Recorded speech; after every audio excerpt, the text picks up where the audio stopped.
I, nearly adult female, live with my mother, my sister, 29, and my niece, kindergartner. As soon as she realised it upset me, she'd do it intentionally in my ear, especially on car rides until I was sobbing.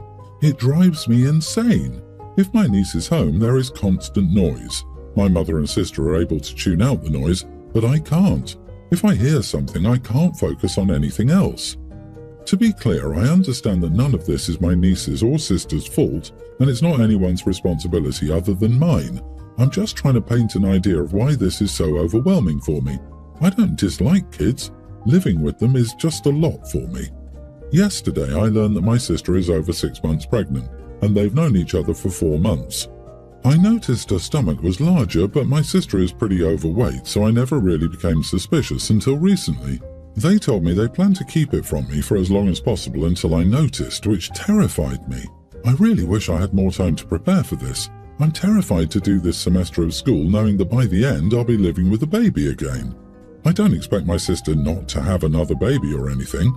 I just feel really hurt and betrayed that they were planning to hide it for as long as possible. I know I'm not owed this information, it just feels like a courtesy, considering we're living together. I've been considering moving to my dad's in another state, but he lives with my brother, who was abusive towards me, and it seems like an awful idea anyway because I'm going into the last semester of my senior year of high school. I mentioned that I wish they told me sooner, and my sister got upset because I'm a child who doesn't need to know all of her private business. Am I the idiot? Not the idiot. Your sister needs to be the one sleeping in the basement next to the baby's room. She's the one getting pregnant. She needs to be the one dealing with said baby at night. It sounds like you were the primary person in charge of your niece during the nighttime responsibilities. Are they expecting you to do that again for the new baby? Your mom and sister clearly have no respect for you or your triggers. They apparently haven't told your niece not to scream in your ear, which baffles me. They make you sleep next to a colicky baby. Did your sister even get up at night to help care for the baby, or was it all you? I think your sister is taking advantage of you and your time and help. I'm very sorry you had to go through this. Make it clear that you will not be caring for this baby or sleeping next to the nursery. You really need to stand up for yourself on this one, to both your sister and mom. I know it's hard, but it's necessary. There needs to be very clear boundaries. Your feelings are valid. If they fight you on it, I would just move your stuff to a different upstairs room. Show them how serious you are about this. They admitted they would hide it from you as long as they could. They weren't going to give you time to process it or object. Since your mother is enabling this BS, I'm guessing they'd be against you swapping rooms with your sister. Get yourself some noise-cancelling telephones and tell your sister to get a baby monitor. When her baby cries or niece needs her, she can traipse her butt downstairs to care for them. You did not get knocked up. You are not responsible for her children. If they threaten to kick you out for not allowing them to parentify you, respond that you'll call CPS for neglect, since the mother of the children is not taking care of them. Move out as soon as you are able. I'm so sorry you're going through this. Good luck. My 27 female husband, 33, and I are currently taking care of his recently orphaned niece, to call herself Kelly instead of her middle name. She said 2 Anns in the family would be confusing, so Kellyanne needs to get used to being Kelly. My husband said she was being ridiculous, and if anything, it's her baby that needs renaming because Kellyanne has been calling herself Ann for years. My sister argued that she'd announced her baby's name many months ago and we only planned to adopt Kellyanne recently, so we should be the one making her rethink how to call herself. I joined my husband's side and told my sister that Kellyanne could call herself whatever she chose to. My sister and her husband called my husband and me idiot for stealing her baby's name. So am I the idiot for refusing to call my niece anything else but her chosen name? Not the idiot. No one should have to choose a different name. I know a few families with cousins who share a first name and it's not a big deal. If your aunt doesn't want to have 2 Anns, then she shouldn't use it. But expecting a child to adopt a different name than she's been using just because she, the sister, has decided to use the selected name is entitled and mean to say the least. Your sister and her husband are being absurd. There is not really any such thing as stealing a name, and Kellyanne has been alive for far longer than their child and has been using the name for longer too.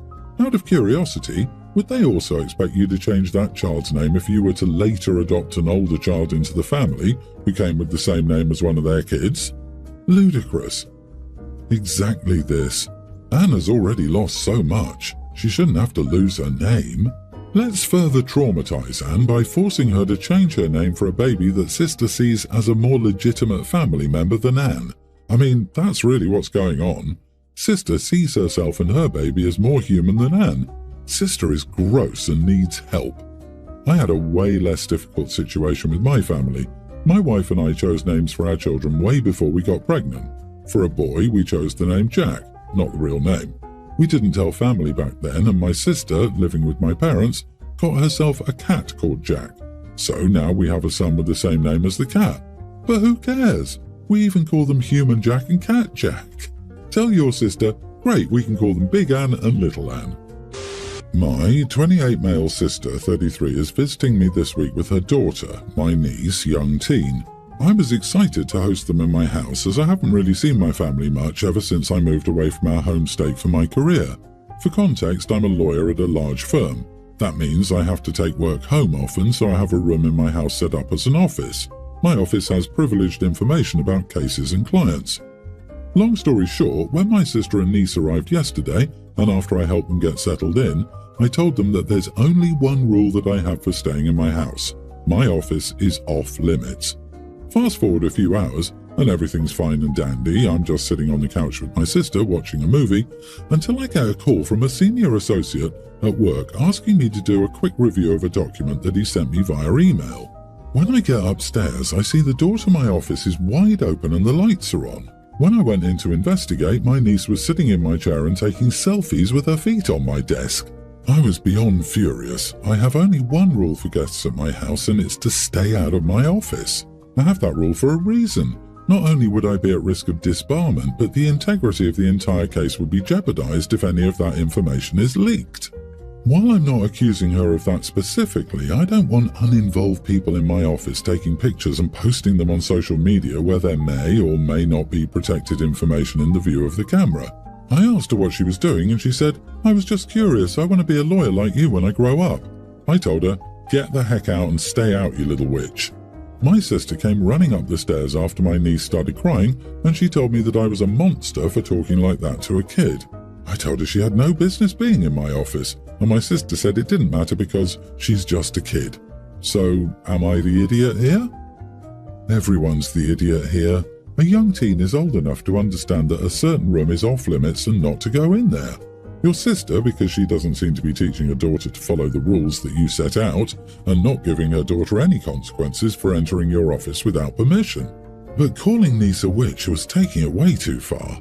As a lawyer, you should have a much better grip on handling stressful situations without losing your cool. Yeah, dude, what's wrong with you? As a solo practitioner, I have to say this. I'd think a fancy-pants big firm attorney who has a bunch of privileged crap in their home office just like I do would put a damn locking knob on the door and/or keep all materials in locked cabinets when not in active use. You need to adequately protect these materials. Sure, your front door locks, but once someone's in the house, apparently they could easily get into this stuff without you noticing in time. Yeah, what the heck? I don't have physical files and my workstation locks, but if I'm having people over, I just lock my computer in my desk. No big deal, it adds 30 seconds to my day, which means I'm actually doing my job. Even a spouse being able to access it would get me in trouble if I was found out, and calling a girl names was pathetic of OP. You're a lawyer, supposedly a professional person. Be better. My spouse and I have 2 sons. We discussed changing our wills with some new developments and had some negative feedback from friends. My younger son married his college sweetheart. They have 3 kids, with a 4th on the way. His wife's family is extremely poor and has never been able to help financially. We cover quite a bit since there's no help from one side. She also has multiple siblings, and whatever is left in her parents' estate is being split among them all. It will likely be very little. My older son's wife's family is of equal, if not more, wealth to us and provides for their daughter without hesitation. As such, we haven't given them much help since it was never needed. This daughter-in-law is not only an only child, but the single member of her family in that generation. She is set to inherit from half a dozen estates as the last living relative. They also do not plan on having children. Our wills, written before either was married, were initially equal splits. With how things have gone, we feel we should leave the majority to our youngest. They will get next to nothing from his wife's family and have children of their own to support. My older son will inherit more than enough from his wife's side to equal out. We were talking about this with some friends and they said we should be prepared to cause tension by treating our sons differently. My spouse and I believe our reasoning is sound. We love both, but one needs more support from us. Are we correct or are we being idiots? You are the idiot, LOL. I legitimately thought you would give more to the other son to make up for favouring the son who keeps having kids he can't afford. But nope, you're just going to continue to favour the irresponsible one. Give the younger son some condoms. It sounds like that's his main need at the moment. Ah, that's the answer. OP, it's your money, but your son will probably resent you for this. His wife is set to inherit, but he's not. So if anything happens to them, he's out in the cold. Is that fair? Your younger son needs more money because they have 4 kids. Kids that, by the sound of it, they can't really afford. I understand your reasoning, but this is an issue he is causing himself. I second this. If anything should happen to the older son's wife, she dies before her relatives, he will inherit nothing while your younger son gets it all.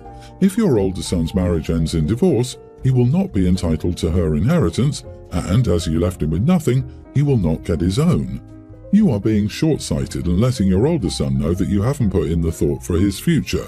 It's an insult for that alone, but the message you're sending your sons is that you only want to support the one with more children than he can afford and requires constant handouts. That's unfair to the one son who has taken nothing from you as an adult. And why the heck are you discussing this with friends? Stop, right now.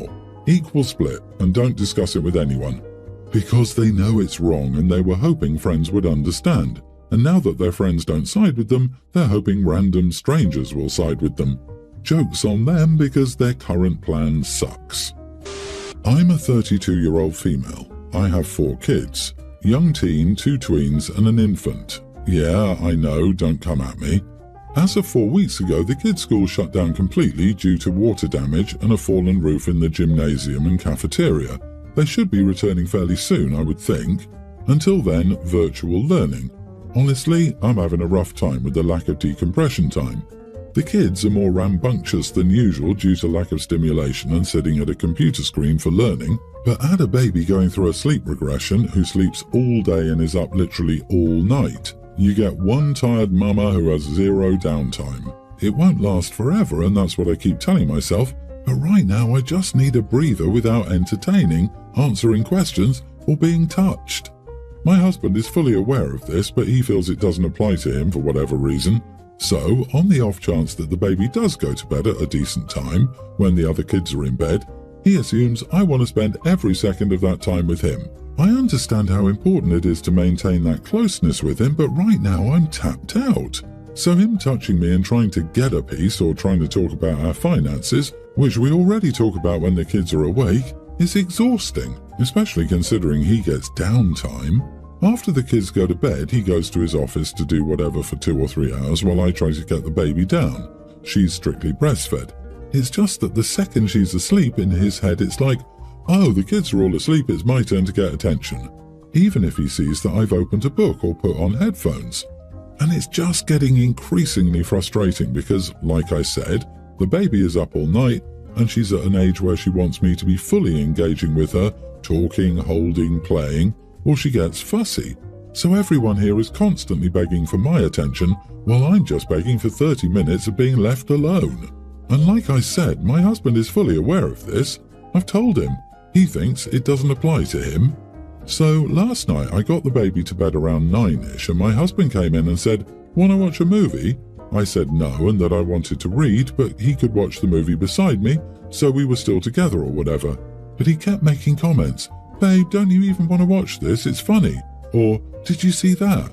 And then proceeds to rewind the movie so I can see it even though I said I didn't want to. And lastly, "You don't even want to give me that butt." At this point, I was fuming mad because I hadn't made it through 2 pages uninterrupted and I snapped. I said, "Will you just leave me alone? Why do I have to keep repeating myself to you?" He turns off the movie and storms out to the office while saying, "I just wanted to hang out with you." Now I feel bad, but I need to be left alone for once.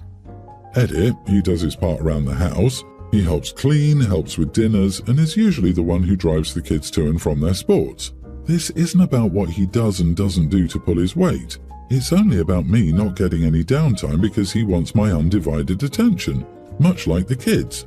We still hang out together. We literally watch a movie together every single night.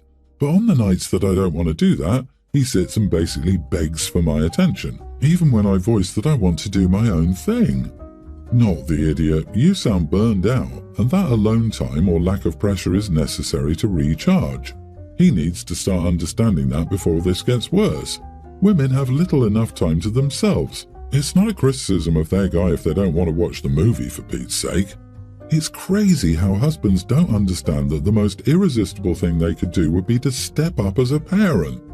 OP, I know you said he pulls his weight, but if one parent has 2 or 3 hours of free time a night and the other has 0, you need to redistribute equal. Tell him next week you'd like him to put the baby down. As soon as you're done nursing, hand him the baby and take time for yourself until it's time for the next feeding. If that recharges you, find a way to make it the routine at least some nights a week. Yes, but nursing doesn't always work like this. People think of breastfeeding primarily as a way to feed a baby, but it's actually primarily a relationship. OP may be the only person who can get the baby down with nursing. A better solution is for the husband to actually listen to his wife and give her space when she wants.